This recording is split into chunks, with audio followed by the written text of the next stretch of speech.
नमस्कार, आप देख रहे हैं नेक्स्ट 9 न्यूज में तुषार आपके साथ। स्वागत है आपका आज के हमारे इस खास प्रोग्राम 2024 का महासंग्राम में। आपको बता दें 2024 में महासंग्राम है, यानी कि 2024 में लोकसभा चुनाव है। लेकिन उससे पहले देश के तमाम राज्यों में 5 राज्यों में इस समय विधानसभा चुनाव चल रहे हैं, जिसको सेमीफाइनल के तौर पर देखा जा रहा है। मध्य प्रदेश, राजस्थान, तेलंगाना, छत्तीसगढ़, मिजोरम। बात करेंगे मध्य प्रदेश की, तो जहां मध्य प्रदेश में आज प्रियंका गांधी कांग्रेस से जो आती हैं, उन्होंने एक के बाद एक जिस तरीके से मध्य प्रदेश से भारतीय जनता पार्टी पर वार किए, उससे साफ हो गया कि कहीं ना कहीं यहाँ पर बीजेपी मध्य प्रदेश में अब डगमगाती हुई दिखाई दे रही है। आपको बता दें आज प्रियंका गांधी ने मध्य प्रदेश में तूफान ला दिया और एक के बाद एक ऐसे शब्दों का इस्तेमाल किया अपने भाषण में कि बीजेपी के पसीने छूट गए। आपको बता दें 2024 में लोकसभा चुनाव होने, ऐसे में ऐसा कहा जा रहा है कि जिसकी पकड़ 2023 के इन विधानसभा चुनाव में मजबूत होगी, उसी की पकड़ 2024 में भी मजबूत होगी। और अपनी इसी पकड़ को मजबूत रखने के लिए यहाँ पर लगातार जो है एक के बाद एक सभी पार्टियां सभी राज्यों में उतरकर काम करती दिखाई दे रही हैं। इन 5 राज्यों में मध्य प्रदेश में अगर बात करें तो एक तरफ जहां कांग्रेस है तो वहीं दूसरी तरफ भारतीय जनता पार्टी है। इस समय वहां बीजेपी की सरकार है, उससे पहले कांग्रेस की सरकार हुआ करती थी, जिसको गिरा कर यहां पर जो है बीजेपी की सरकार बनी। इस पर भी मध्य प्रदेश में प्रियंका गांधी ने बात की। तो चलिए सबसे पहले आपको प्रियंका गांधी का यह भाषण सुनाते हैं, जिसे सुनकर आप भी हैरान रह जाएंगे। सुनिए जरा। तो देखिए, सबसे महत्वपूर्ण बात क्या है जो आज आपको समझनी है। आपकी जो बड़ी बड़ी समस्याएं हैं वो क्या है। सबसे पहले तो भयंकर बेरोजगारी है। आज सिर्फ प्रदेश में नहीं लेकिन देश में इतनी बेरोजगारी है कि 45 सालों से इतनी बेरोजगारी पूरे देश में नहीं रही है। तो सबसे पहले आपको यह समझना है कि जो आपकी सबसे बड़ी समस्याएं हैं, मैं सोचती हूं वो बेरोजगारी और महंगाई है। सही बोल रही हूं? महंगाई है समस्या बड़ी, बेरोजगारी है। तो मैं चाहती हूं कि थोड़ी चर्चा मैं इन दो समस्याओं के बारे में करूं। तो बेरोजगारी की मैंने बात की। अब आप अपने प्रदेश में अगर देखेंगे तो तमाम सरकारी पद खाली पड़े हुए हैं। चाहे स्वास्थ्य व्यवस्था में देखें आप तो हर स्तर पर, मतलब हर स्तर पर 90% से ज्यादा पद खाली पड़े हैं। अब आप सबने हाथ उठाया कि पढ़े लिखे हो, रोजगार के लायक हो, तो ये पद खाली क्यों पड़े हैं, ये सवाल उठाना जरूरी है कि सरकारी पद इतने खाली हैं, कहीं 90%, कहीं 80%, कहीं 75%। तो आज तक जब 18 सालों से भाजपा की सरकार चल रही है तो ये पद भरे क्यों नहीं गए हैं। सबसे पहला सवाल तो ये है। दूसरा सवाल कि अगर आपको रोजगार मिल रहे हैं, नहीं मिल रहे हैं, तो इसकी वजह क्या है। क्योंकि ऐसी बात तो नहीं है कि कभी रोजगार नहीं मिले। एक जमाना था, शायद आपके दादों का जमाना, जहां लोगों को छोटे मोटे सरकारी रोजगार मिल जाते थे। कोई पियन का काम करता था, कोई सरकारी किसी बड़ी कंपनी में काम ले लेता था। उसके बाद आस्ते आस्ते वो कमा के मेहनत करके अपने बच्चों को पढ़ाता लिखाता और उसके बच्चे आगे बढ़ के कोई और बड़ी नौकरी ले लेते। और वो नौकरियां जिन्होंने गरीबी से तमाम जनता को निकाला, ज्यादातर उस जमाने में कहां से आती थी। अगर आप सोचेंगे तो आपको पता चलेगा, गंभीरता से देखेंगे तो आपको पता चलेगा तो कि ज्यादातर जो सरकारी बड़ी बड़ी कंपनियां होती थी उनमें से नौकरियां निकल आती थी। उस समय जो बड़े बड़े उद्योगपति थे, उनके नाम सब जानते होंगे, टाटा, बिरला। उस समय की बात अगर आप सोचें तो चाहे दांत मंजन से लेके गाड़ियों, साइकिल, ऐसी चीजें जिनका आप हर रोज इस्तेमाल करते हैं, इन्हें वैसे बड़े बड़े उद्योगपति बनाते थे। तो आपको मालूम था कि चलो ये बड़े उद्योगपति हैं, ये काम करते हैं कि ये चीजें बनाते हैं और इससे हमें भी रोजगार मिल रहा है। तो आपको ऐसी फैक्ट्रीज से, ऐसी कंपनियों से रोजगार मिलता था। तो या तो बड़ी बड़ी सरकारी कंपनियां थी, या अगर निजी उद्योगपतियों की थी तो वो चीजों को बनाने का काम करते थे। जिनको आप जहां पे लेबर की जरूरत होती थी तो आप लोगों को वहां पे भी अपने मेहनत के बल पर नौकरियां मिल जाती थी। तो आज क्या हो रहा है? आज आप बड़े बड़े उद्योगपतियों के नाम जानते हैं कि नहीं? बताइए, कौन है सबसे बड़े उद्योगपति देश के? अडानी जी। और कोई बता सकता है मुझे कि क्या बनाते हैं? क्या बनाते हैं? गाड़ी, दांत मंजन, ये खंबे, ये लाउड स्पीकर, घर के लिए सिर्फ क्या बनाते हैं? सीमेंट। क्या बनता है? बेवकूफ बनाते हैं। चलो, ये भी एक जवाब है। आप ये नहीं कह सकते कि क्या बनाते हैं, क्योंकि इनके साथ क्या हो रहा है?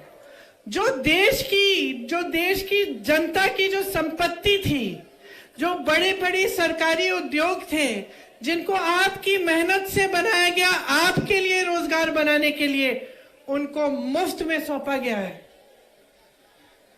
कौड़ियों के दाम पे उनको दिया गया है। एक के बाद एक, चाहे आप BHEL लें, आप HAL लें, चाहे रेलवेज लें, जहां से आपको रोजगार मिलता था वो तो उनको सौंप दिए। आपकी संपत्ति उनके पास हो गई। वो कुछ बनाते नहीं है। जो आपने बनाया, इस देश ने बनाया, चाहे वो बंदरगाह हो, चाहे वो एयरपोर्ट हो, चाहे कोई भी बड़ी चीज ले लीजिए, वो उनको सौंपी जा रही है। तो आपके रोजगार कहां से आएंगे? छोटे उद्योगपतियों से, जो छोटे छोटे कारोबार चलाते हैं। लेकिन इस सरकार ने तो उनको भी खत्म कर डाला। सोचिए, पहले नोटबंदी लाए, अब जो छोटे दुकानदार हैं, यहाँ जो तमाम छोटे छोटे बिजनेस हैं, सबसे ज्यादा नुकसान नोटबंदी का किसने झेला? उन्होंने झेला। फिर कोविड आया, कोरोना, फिर से उन्होंने नुकसान झेला। अब सरकार पे दायित्व होता है कि आप नुकसान झेल रहे हैं, आपकी मदद करें। मदद नहीं हुई, ऊपर से GST आ गई। GST क्या है? GST वो टैक्स है जिसने छोटे दुकानदारों और छोटे बिजनेसों के नाक में दम कर दिया। वो टैक्स है जो आप हर छोटी सी छोटी चीज पर आप देते हैं। चाहे देश का किसान हो, डीजल, पेट्रोल, खाद, सब पे GST, ट्रैक्टर GST, हर चीज पे GST। चाहे आप दिवाली आ रही है, आपको कुछ खरीदने जाना है, त्योहार है, मेरी बहनें बैठी हैं, धनतेरस आएगा, आपके त्योहार है, आप कुछ खरीदना चाहते हैं, दुकान जाना चाहते हैं, त्योहार को मनाना चाहते हैं, आप जो भी चीज खरीदेंगे उस पे आज GST है। और GST वो टैक्स है जिससे महंगाई बढ़ती चली जा रही है। महंगाई इतनी बढ़ रही है कि जब आपको दुकान जाना पड़ता है, कुछ खरीदना पड़ता है, तो ये डर लगता है दिल में कि भाई मैं खरीद भी पाऊंगी?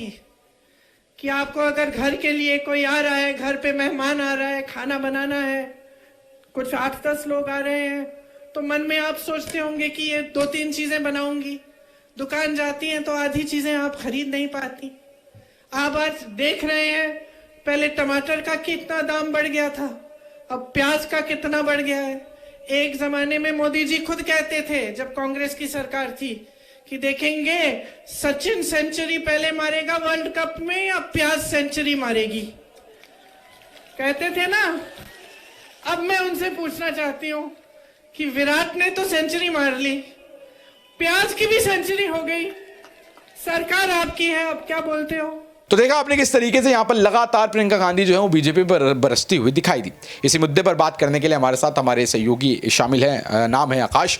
आकाश, आपसे पहला सवाल, सीधा सवाल यही रहने वाला है। मध्य प्रदेश में आज लगातार प्रियंका गांधी जो है बीजेपी पर बरसी है। मध्य प्रदेश में 17 नवंबर को चुनाव होने, 3 दिसंबर को नतीजे आएंगे। ऐसे में आप क्या देख रहे हैं, इस बार मध्य प्रदेश में किसकी सरकार आने की संभावना ज़्यादा जताई जा रही है?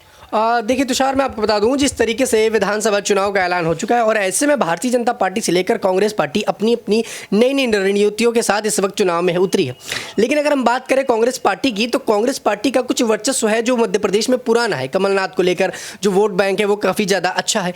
और ऐसे में इंडिया गठबंधन जब जुड़ा था, तो इंडिया गठबंधन में अखिलेश यादव की जो सीटें थी उन पर भी उन्होंने अब जो है कैंडिडेट्स उतार दी हैं। तो कहीं ना कहीं कांग्रेस पार्टी की जो जीतने की उम्मीदें हैं वो वहाँ पर हैं।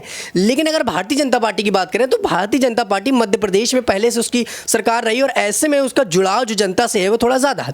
तो कहीं ना कहीं भारतीय जनता पार्टी इस बार शायद कांग्रेस को हरा दे, लेकिन जिस प्रकार से प्रियंका गांधी लगातार भाषण कर रही हैं, आपने भी इस बात का जिक्र किया, तो कहीं ना कहीं ये बात की उम्मीद लग रही है कि कांग्रेस जो है जनता से जुड़ाव करने की बात कर रही है, जमीनी स्तर पर जनता से जुड़ रही है, तो एक उम्मीद है जो कांग्रेस पार्टी पर जा रही है। अभी फैसला जो है वो काफ़ी ज़्यादा चौंकाने वाला हो सकता है और विधानसभा का जो चुनाव है मध्य प्रदेश का पहला, ये काफ़ी ज़्यादा दिलचस्प होने वाला है कि आखिरकार दोनों पार्टी, एक जो सत्ता में पहले हुआ करती थी, एक जो सत्ता में रह चुकी है, ऐसे में दोनों पार्टी के जो चुनाव के जो तारीखें हैं वो रहेगा, रणनीतियाँ वो काफ़ी ज़्यादा जो है चौंकाने वाली रहेंगी और कांग्रेस पार्टी कहीं ना कहीं इस पर अपनी नई नई रणनीतियाँ निकालेंगी।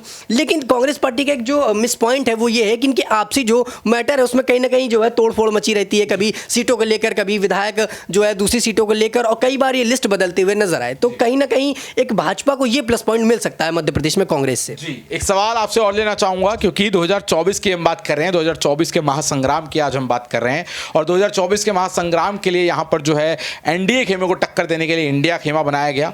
प्रधानमंत्री नरेंद्र मोदी को सत्ता से बाहर का रास्ता दिखाने के लिए तमाम बड़े विपक्षी 28 दल जो है वो एक साथ आए, लेकिन अब ऐसा कहा जा रहा है कि ये दल जो है, ये जो इंडिया गठबंधन बना था, ये टूटता हुआ दिखाई दे रहा है। बात करें मध्य प्रदेश की, वहाँ अखिलेश यादव ने जिस तरीके से बात की, बात करें नीतीश कुमार की, वो भरे मन से जिस तरीके से कांग्रेस के खिलाफ भाषण देते नजर आते हैं। आम आदमी पार्टी भी यहाँ पर लगातार जो चुनाव कर रही है उसमें कांग्रेस को भी लगातार घसीटती हुई नजर आ रही है और अब ये बात उठने भी लगी है कि अब जो इंडिया गठबंधन है वो लगातार जो है नीचे की तरफ जा रहा है, यानी कि टूटने की ओर जा रहा है। किसे कैसे देख रहे हैं आप, क्योंकि जिस तरीके से इसे 2024 के लिए बनाया गया था वैसा तो अब ये नहीं दिखाई दे रहा है। जी वाकई में देखिए तुषार जी, मैं आपको बता दूं कि लगातार इंडिया गठबंधन की टूट की खबरें बाहर आ रही हैं, तमाम नेता आपस में मतभेद हो रहा है और ऐसा कहा यह जा रहा है कि जब ये गठबंधन बन रहा था, इस बात का अखिलेश यादव ने जिक्र किया कि मुझे पता नहीं था कि ये केंद्र के चुनाव के लिए बन रहा है, अगर ऐसा पता होता तो इंडिया गठबंधन से न जुड़ते। और कई नेताओं का भी ऐसा कहना है कि अगर केंद्र के चुनाव के लिए ही बनना था तो फिर हम लोगों ने गठबंधन बनाया क्यों था, आप इस बात का जिक्र पहले करते।